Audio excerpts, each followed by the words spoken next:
Bollywood bhaijaan ಎಂದೇ famous ಆಗಿರೋ ಸಲ್ಮಾನ್ ಖಾನ್ ಆತ್ಮಹತ್ಯೆಗೆ ಯತ್ನ ಮಾಡಿರುವ ವಿಷಯ ಇದೀಗ ಬೆಳಕಿಗೆ ಬಂದಿದ್ದು ಬಾಲಿವುಡ್ ಬೆಚ್ಚಿ ಬಿದ್ದಿದೆ. ಏನಿದು ವಿಷಯ ಅಂತ ನೋಡೋದಾದ್ರೆ, ವಯಸ್ಸು 60 ಆದ್ರೂ ಮೊನ್ನೆ ಚಿತ್ರರಂಗಕ್ಕೆ ಎಂಟ್ರಿ ಕೊಟ್ಟ 20ರ ಹರೆಯದ ಬೆಡಗಿಯರ ಜೊತೆಗೂ ರೊಮ್ಯಾನ್ಸ್ ಮಾಡುವಲ್ಲಿ ಎತ್ತಿದ ಕೈ ಎನಿಸಿಕೊಂಡಿರುವ ಬಾಲಿವುಡ್ ನಟರಲ್ಲಿ ಒಬ್ರು ಸಲ್ಮಾನ್ ಖಾನ್. ಕಟ್ಟು ಮಸ್ತಾದ ದೇಹ ನೋಡಿದವರು ಅಬ್ಬಾ, ನಟನಿಗೆ ಇಷ್ಟು ವಯಸ್ಸಾಯ್ತಾ ಅಂತ ಅಚ್ಚರಿ ಪಟ್ಟುಕೊಳ್ಳೋದೇ ಇದೆ.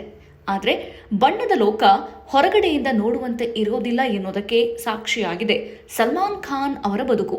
ಇದಾಗಲೇ ಅವರು ತಮಗಿರುವ ಭಯಾನಕ ರೋಗದ ಬಗ್ಗೆ ಮಾತನಾಡಿ ಶಾಕ್ ಕೊಟ್ಟಿದ್ದಾರೆ. ತಮಗೆ ಬ್ರೈನ್ ಅನ್ಯೂರಿಸಮ್ ಮತ್ತು ಟ್ರೈಜಿಮಿನಲ್ ನ್ಯೂರಾಲಜಿಯಾ ಎಂಬ 2 ರೋಗಗಳಿವೆ ಅಂತ ಹೇಳಿದರು. ಬ್ರೈನ್ ಅನ್ಯೂರಿಸಮ್ ಎಂದರೆ ಮೆದುಳಿನ ರಕ್ತನಾಳದಲ್ಲಿ ಊತ ಮತ್ತು ಬಲೂನ್ ಆಕಾರದ ರಚನೆ. ನ್ಯೂರಾಲಜಿಯಾ ಎಂದರೆ ಮುಖದಲ್ಲಿ ತೀವ್ರವಾದ ನೋವು ಉಂಟುಮಾಡುವ ನರಗಳ ಅಸ್ವಸ್ಥತೆ. ಸಲ್ಮಾನ್ ಖಾನ್ ಅವರು ಈ ಕಾಯಿಲೆಯನ್ನ ಸುಯಿಸೈಡ್ ಡಿಸೀಸ್ ಅಂತ ಕರೀತಾರೆ.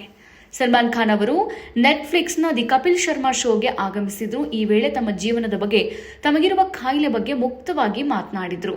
ಸಲ್ಮಾನ್ ಖಾನ್ ಅವರು ಹೇಳಿರುವುದು ಸಾಕಷ್ಟು ವರದಿಯಾಗಿತ್ತು. ಆದರೆ ಇದೇ ಸಮಸ್ಯೆಯಿಂದಾಗಿ ತಾವು ಆತ್ಮಹತ್ಯೆಯ ಬಗ್ಗೆ ಯೋಚನೆ ಮಾಡಿರುವುದಾಗಿ ನಟ ಹೇಳಿರೋದು ಇದೀಗ ಬಹಿರಂಗಗೊಂಡಿದ್ದು, ಇದರಿಂದ ಬಾಲಿವುಡ್ ಬೆಚ್ಚಿ ಬಿದ್ದಿದೆ.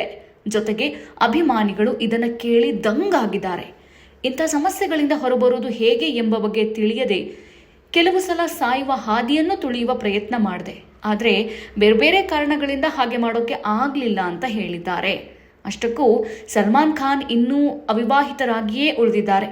ಇವರ ಹೆಸರು ಕೆಲವು ನಟಿಯರ ಜೊತೆ ಕೇಳಿ ಬಂದಿದ್ರು. ಇವರ ವಿರುದ್ಧ ಗಂಭೀರ ಆರೋಪಗಳು ಇದ್ರೂ ಮದುವೆಯಂತೂ ಆಗಿಲ್ಲ ಸಲ್ಲುಭಾಯ್. ಇನ್ನಷ್ಟು ಹೆಚ್ಚಿನ ಮಾಹಿತಿಗಾಗಿ ಫಾಲೋ ಮಾಡಿ ಬ್ರಿಗೇಡ್ ನ್ಯೂಸ್ ಕನ್ನಡ.